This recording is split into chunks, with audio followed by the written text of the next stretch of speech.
Hello, you are welcome once again.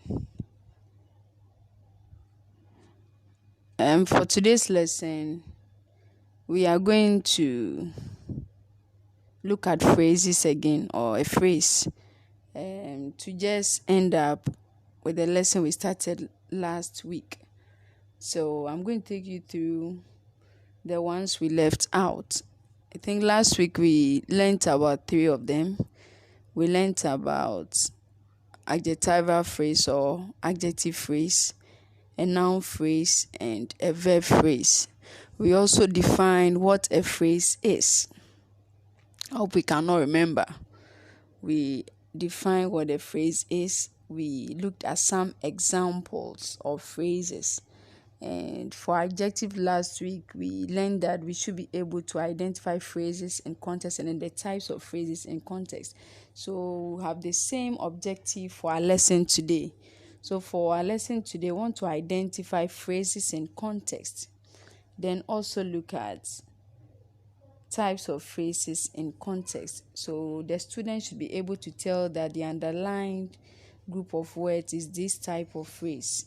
I hope that is clear. So we define a phrase to be a group of words without a subject, and it's also without a finite verb. They are a group of words, okay, without a subject and without a finite verb. Then we gave some examples to be like the man in the basket, very hardworking. Okay, so those ones we said are examples of phrases. So when we say the man is in the church and want to identify phrase in that, we can have a whole lot of phrases. But let us assume we want to underline the noun phrase in that sentence. It means we can have the noun. We can also have the church as the noun phrase. I hope that is clear.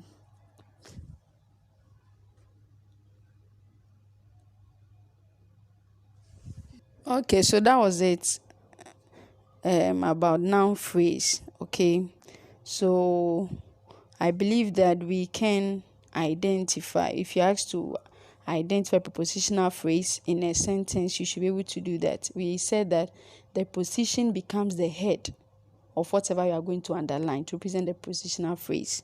It means you should also know what a preposition is. If you don't know that, it means it will be difficult to identify a prepositional phrase. So what then is a preposition?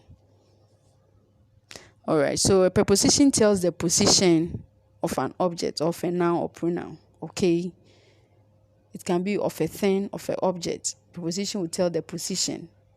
So example, when we use the word under, behind, in front of, beside, they are prepositions. We should know that. It makes it very easy for you to identify that. We just know that phrases do not make sense. When such a statement is made, it doesn't make sense. Okay, so someone tells you that very hard work. What is very hard work? You ask. So you realize that it doesn't make sense. Is that clear? Okay, let us move quickly. I want us to be brief since it's a continuation of what we started last week. All right, so for our objectives, I think I have told you that already. We should identify phrases in context and also the types of phrases in context. Quickly, let us look at the next phrase for today, adverbial phrase. Adverbial phrase. So we are looking at the word adverb. What is an adverb? What is an adverb? So we know that an adverb is a word that talks about, it's a word that modifies a verb. Okay, it modifies a verb. So in a sentence like Musa walks quickly. We have the adverb there to be what? We say the verb the word modifies a verb. So you just have to know what the verb there. We can just say Musa walks. Okay, but with this one, I want to tell you how Musa walks. So we have Musa walks quickly. So the quickly there is an adverb. So some of the things you just have to ask questions, then you will get to know the definition of the part of speech used there. Okay, all right. So we are saying an adverbial phrase is any group of words that tells us about any of the following.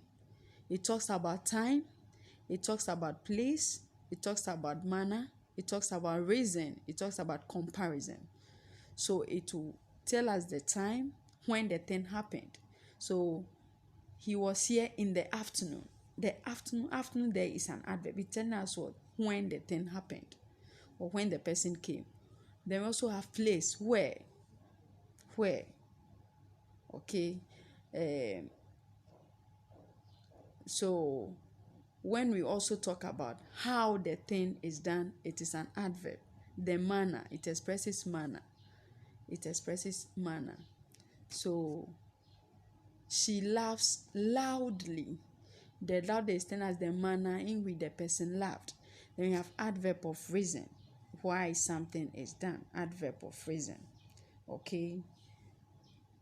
I hope you are following. All right. Then we also have comparison, where it compares. So I'm just going to read some examples out.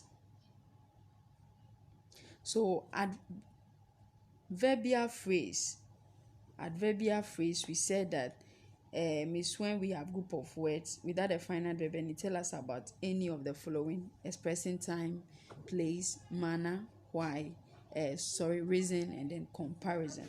So when we have time, we can have we shall meet at 8:00 p.m. We shall meet at 8:00 p.m. So at there is also telling us the time. So we have at 8:00 p.m. as the adverbial phrase. Okay, where we have maybe expressing where.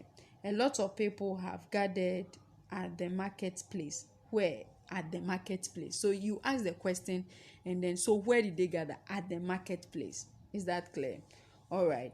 So when we have adverb of reason, expressing why. So we have I will assist you because of your honesty. I will assist you because. So why will you assist the person? Because of your honesty. Then you answer the question. Then we have adverb of comparison. Senyo plays better than Bright. Senyo plays better than Bright. So the comparison there is we are looking at better than. Okay, better than Bright. So we underline that whole phrase as an adverbial phrase. Okay, I hope we are making headway. Let's look at the last one for today. This is a prepositional phrase. When we say prepositional phrase, we say that it's a phrase that begins with a preposition and usually ends with a noun or pronoun. Very good. So it begins with a preposition. So the preposition becomes the head. So like I said, if you don't know what a preposition is, if you don't know what any of this part of speech is, it will be difficult for you to identify them in sentences. So it is very necessary that every student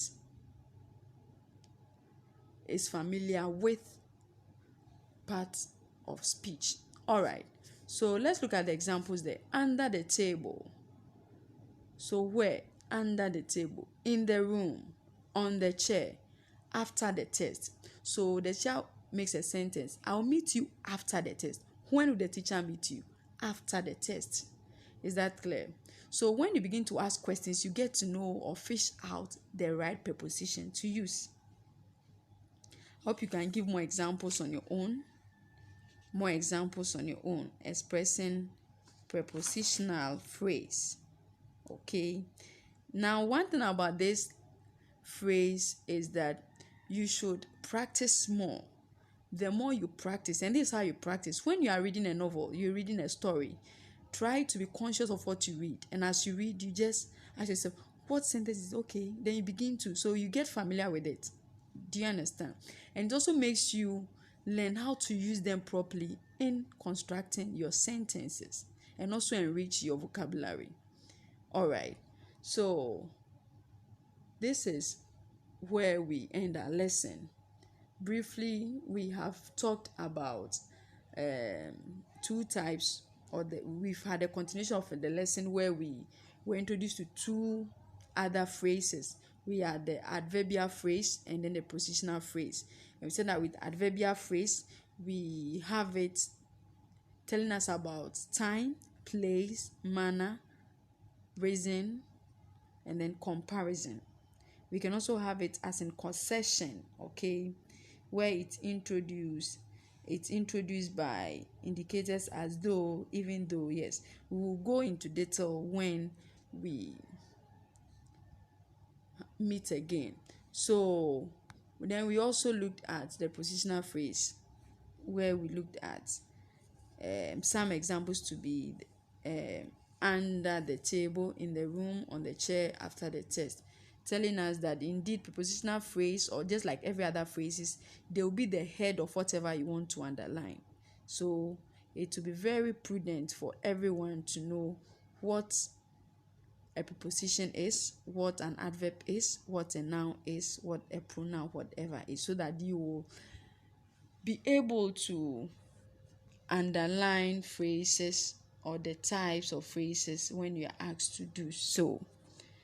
Thanks so much for making time with me once again. We'll meet another time. Be safe. Bye bye.